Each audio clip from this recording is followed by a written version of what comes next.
Assalamualaikum warahmatullahi wabarakatuh.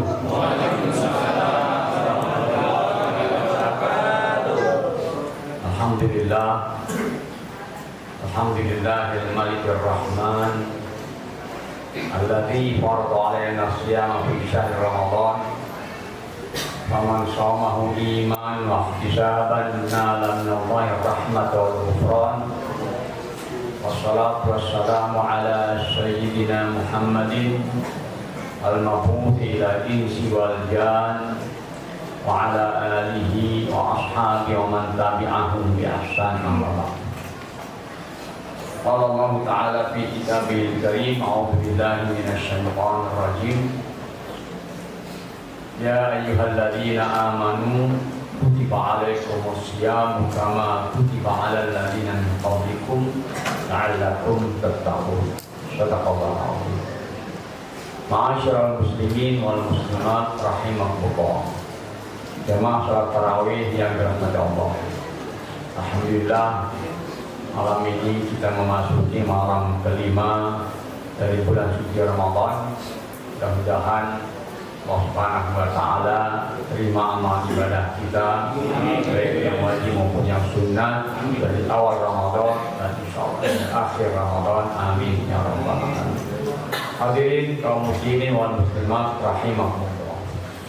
Kita semua sudah paham sekali bahwa diwajibkan puasa oleh Allah adalah tujuannya dengan target tercapai kita menjadi orang-orang yang bertakwa kepada Allah Subhanahu wa ta'ala. Ternyata setiap ibadah punya tujuan masing-masing. Sholat kita diwajibkan tanha al-fahsya wal munkar, supaya mendidik kita, mengajarkan kita untuk menjauhkan dari perbuatan keji dan munkar. Berzakat kita diwajibkan juga untuk mensucikan diri kita, mensucikan hati kita dari sifat-sifat kebatilan, dan mensucikan harta kita dari harta-harta yang diharamkan oleh Allah Subhanahu wa ta'ala. Termasuk puasa juga diwajibkan oleh Allah dengan target, dengan tujuan la'allakum tattaqun. Segala macam ibadah, bahkan termasuk kegiatan-kegiatan duniawi, ketika kita mengerjakannya pasti kita sudah canangkan, sudah tetapkan target yang ingin kita capai. Manakala target itu tidak tercapai, berarti kerjaan kita percuma, kerjaan kita sia-sia. Seorang pedagang jika di akhir tahun perhitungannya ternyata tidak menguntungkan dagangnya, dia mengatakan tahun ini gagal dagang. Seorang pengusaha demikian, seorang pegawai juga begitu. Ketika ditargetkan satu pekerjaan tercapai, kemudian tidak tercapai apa itu targetnya, maka dikatakan Anda pegawai yang gagal. Demikian seterusnya. Maka tentunya kita tidak mau puasa kita sebagai puasa yang sia-sia, sebagai puasa yang gagal, sebagai puasa yang tidak tercapai yang ditargetkan oleh Allah Subhanahu wa ta'ala, itu menjadi hamba yang bertakwa kepada Allah Subhanahu wa ta'ala. Dan ternyata Allah Subhanahu wa ta'ala ketika mengajarkan kepada kita untuk menjadi yang bertakwa, bukan untuk memberatkan kita, bukan untuk membebani kita, tapi justru untuk mengarahkan kita mendapat keuntungan duniawi dan ukhrawi. Dengan ketakwaan Allah katakan, "Wa may yattaqillaha yaj'al lahu makhraja wa yarzuqhu min haitsu la yahtasib." Orang yang punya persoalan, punya masalah, ketika dia takwa kepada Allah, ada makhraj, ada solusi. Orang yang merasa miskin, merasa susah hidupnya, ketika dia tingkatkan takwa kepada Allah, yarzuqhu min haitsu la yahtasib, Allah berikan rezeki dengan cara tidak diduga-duga. Dengan takwa kepada Subhanahu wa ta'ala, orang yang sedang menghadapi pekerjaan yang susah, ya jangan amri yusra, dimudahkan oleh Allah Subhanahu wa ta'ala. Bahkan orang yang bodoh, ketika dia belajar kemudian dibarengi dengan takwa kepada Subhanahu wa ta'ala, Allah berikan ilmu kepadanya. Wattaqullah wa yu'allimukumullah. Pun juga kita baca di dalam Al-Quran, anak sumur pada satu saat dia menjadi seorang raja. Dengan apa? Innahu man yattaqi wa yasbir fa innahu yaj'alul muslimin. Sesungguhnya orang yang bertakwa, orang yang sabar, pasti Allah akan balas kesabaran dan ketakwaan dengan balasan yang berlipat ganda. Siapa yang dimaksud anak sumur itu? Nabi Yusuf alaihissalam dibuang ke dalam sumur. Ketika kemudian sekian tahun dia menjadi seorang raja di Mesir. Apa kata Nabi Yusuf ketika saudara mengenali? Inna kala anta Yusuf. Hai, ternyata engkaulah Yusuf yang dulu kami buang ke sumur. Ya, ini ana Yusuf. Sesungguhnya inilah saya Yusuf yang dulu kamu buang dalam sumur. Antum jahilun. Ketika saat itu menjadi orang-orang yang bodoh, menjadi orang yang tidak paham. Apa kata Nabi Yusuf? Innahu man yattaqi wa yasbir fa inna lillahi muslimin. Sesungguhnya orang yang bertakwa, orang yang sabar, Allah tidak akan sia-siakan ketakwaan dan kesabaran. Artinya, ketika kita menerapkan kesabaran ini, dan alhamdulillah sebulan penuh kita dilatih oleh Allah untuk menjadi bertakwa, maka insya Allah segala macam kesulitan, segala macam persoalan kita hadapi, Allah janjikan akan ada solusinya, akan ada jalan keluarnya. Asalkan kita menjadi orang yang bertakwa kepada Allah, baik dalam skala individu maupun dalam skala satu kampung, satu desa, satu kota, bahkan satu negara. Kata Allah Subhanahu wa taala, walau an al-Qur'an wattaqau la fatahna alaihim barakatin minas samawati. Kalau saja penduduk negeri beriman dan bertakwa, kata Allah, pasti akan kami buka keberkahan. Keberkahan dari langit, keberkahan dari bumi. Artinya disejahterakan hidupnya masyarakat tersebut kalau dia punya dua, beriman dan bertakwa kepada Tuhan. Sehingga kita bisa pahami, manakala di satu negeri kehidupannya susah, sebentar-sebentar ada bencana, ada musibah, rakyatnya miskin, berarti ada sesuatu yang hilang dari mereka. Apa? Iman dan takwa kepada Allah Subhanahu wa taala. Siapa yang dirahmati Allah? Puasa Ramadan yang diwajibkan kepada setiap tahun selama 1 bulan penuh, itu adalah ditujukan supaya kita menjadi orang yang bertakwa kepada Allah. Nah, sehingga ketika Allah katakan bertakwalah, masing-masing nanti bisa mengukur dirinya, masing-masing bisa periksa dirinya. Sudahkah puasa saya tercapai target yang Allah tetapkan ini? Alhamdulillah, Allah berikan tanda-tanda, Allah berikan cirinya, Allah berikan standarnya supaya masing-masing bisa mengukur. Oh, ternyata saya baru separuh dari Allah inginkan. Oh, ternyata baru 1/4 yang Allah inginkan dari ketakwaan. Kenapa? Karena ciri-ciri yang Allah tetapkan belum ada pada diri saya. Ciri yang Allah tetapkan baru separuhnya. Apa ciri-ciri yang bertakwa? Allah Subhanahu sebutkan dalam Ali Imran 133. A'udzubillahi minasyaitonir rajim. Wa'iddat wasari'il maghfirah min rabbikum wa jannatin ardhas samawati wal ardi muttaqin. Segeralah kalian wahai hamba, cari ampunan Allah, cari surga yang disiapkan untuk orang bertakwa. Siapa yang bertakwa itu? Alladzina yunfiquna fis sarra wad dharra wal kadhimina al ghaidha wal 'afina 'anil nas wallahu yuhibbul muhsinin.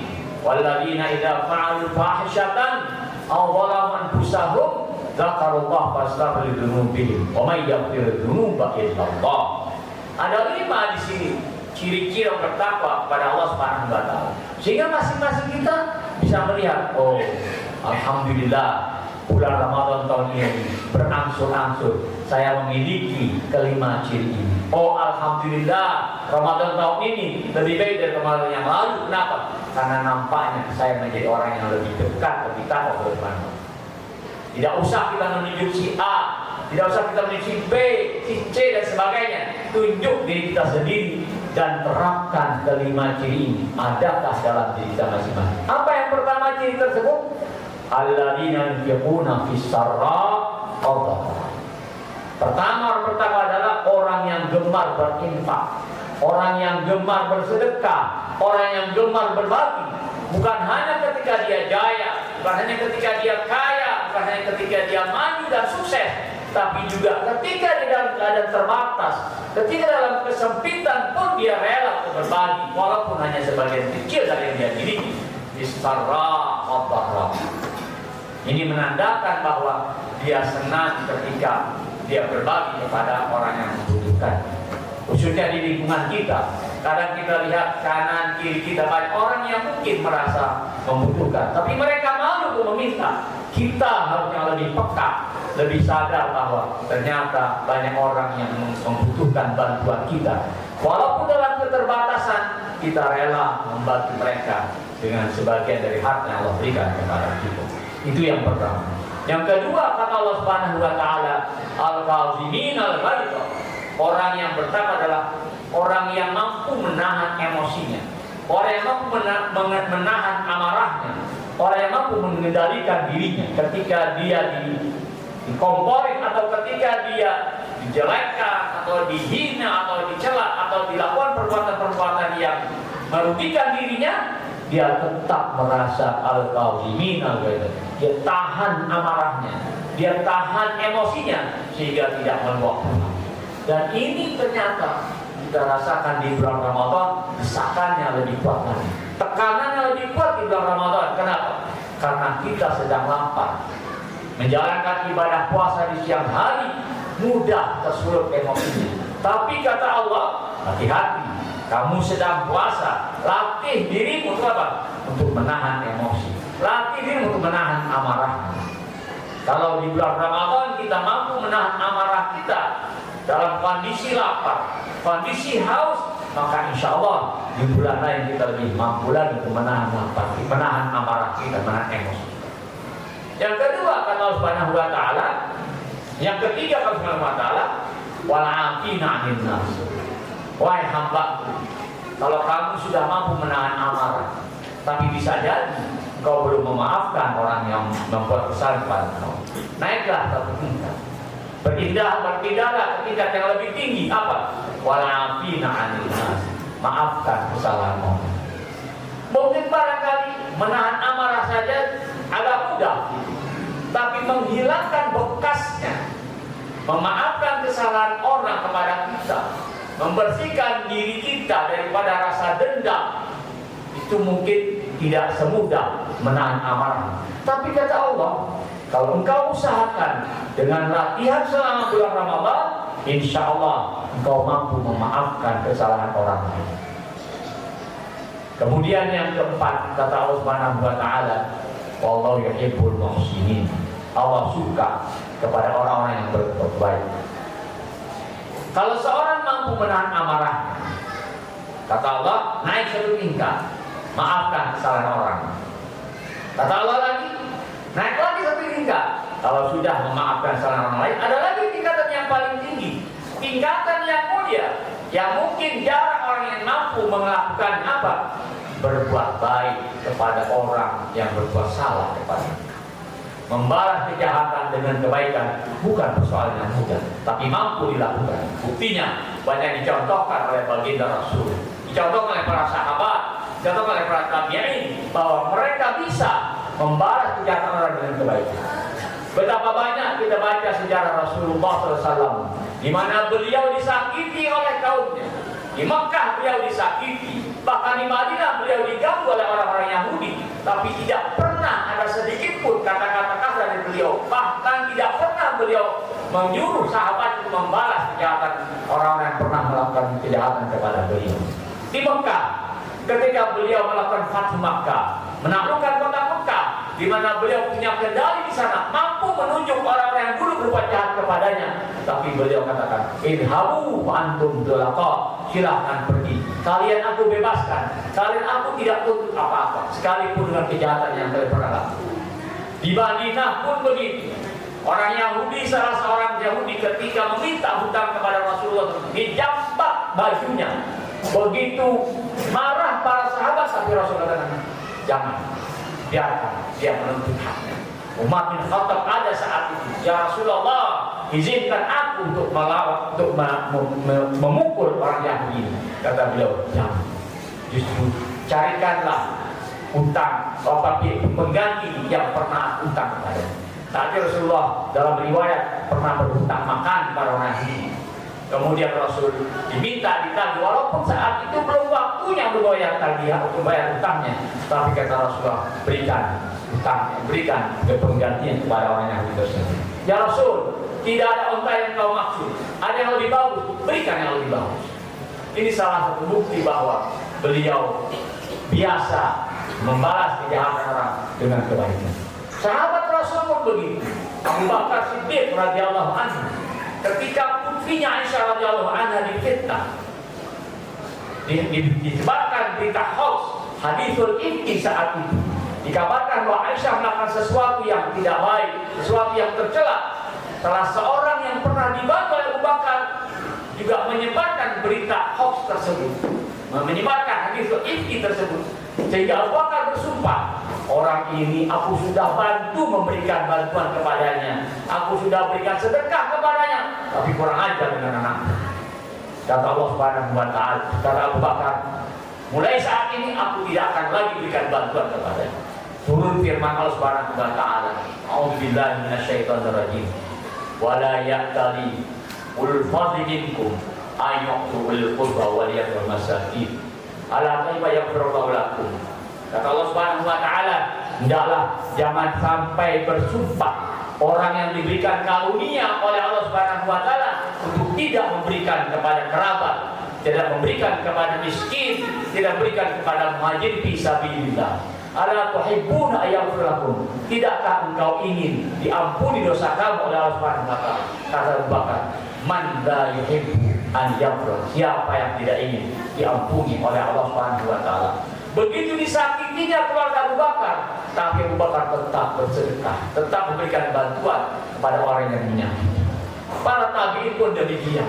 Banyak kalau kita baca sejarah, mereka tidak pernah melampiaskan amarahnya, tidak pernah tidak memaafkan, bahkan mereka memaafkan dan lebih tinggi lagi, justru mereka membalas kejahatan orang dengan kebaikan.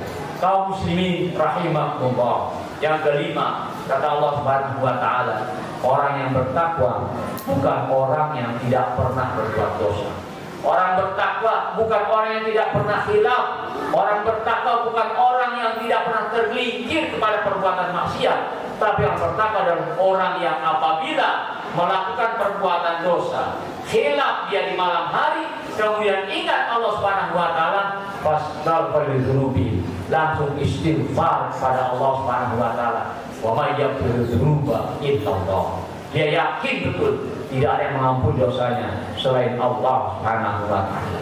Kaum muslimin rahimahullah. Tapi ada kelompok yang tidak diampuni dosanya oleh Allah Subhanahu wa Ta'ala. Sebuah hadis Nabi bersabda, kullu ummati mu'afa illal mujahirin. Semua umatku akan dapat ampunan dari Allah Subhanahu wa Ta'ala kecuali mereka-mereka yang mujahid, mereka-mereka yang menampakkan perbuatan-perbuatan maksiatnya, mereka-mereka yang menyebarkan perbuatan-perbuatan maksiatnya, itu yang tidak mendapat ampunan dari Allah Subhanahu wa Ta'ala.